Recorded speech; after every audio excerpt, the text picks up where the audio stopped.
चटमंगनी पटमरा शादी कैरला कई बनिहार में चटमंगनी पटमरा शादी कैरला कई बनिहार में गेले हमारा छोरी के हमर रनिया रे मकही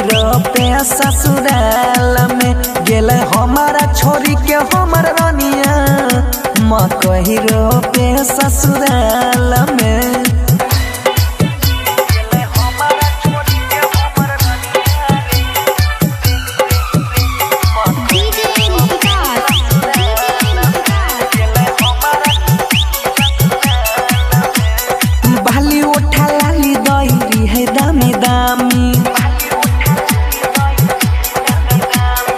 कहियो बेशरमी के रहले न कमी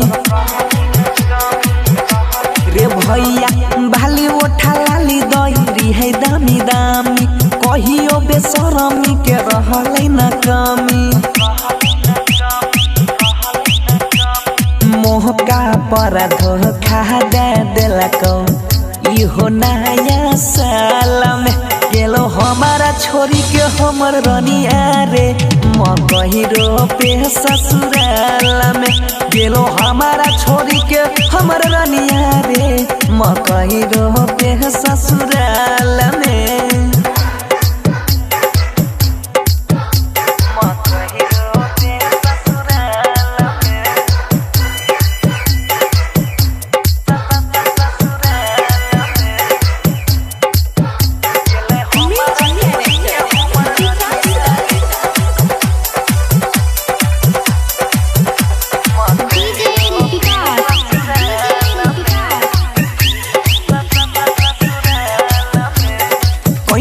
है प्यार हम देने रहयासा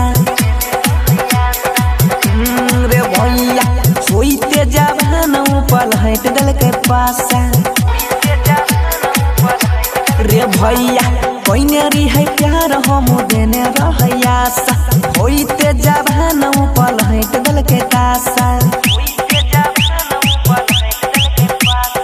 कहाँ कहाँ नहीं घुमैली यही वो कारण इहो कारोना काल में तब छोड़िए के हमारा गेहलाई रे मकही पे ससुराल में गेले बनसी के छोड़ी दिला रनिया रे भरत संगे ससुराल में।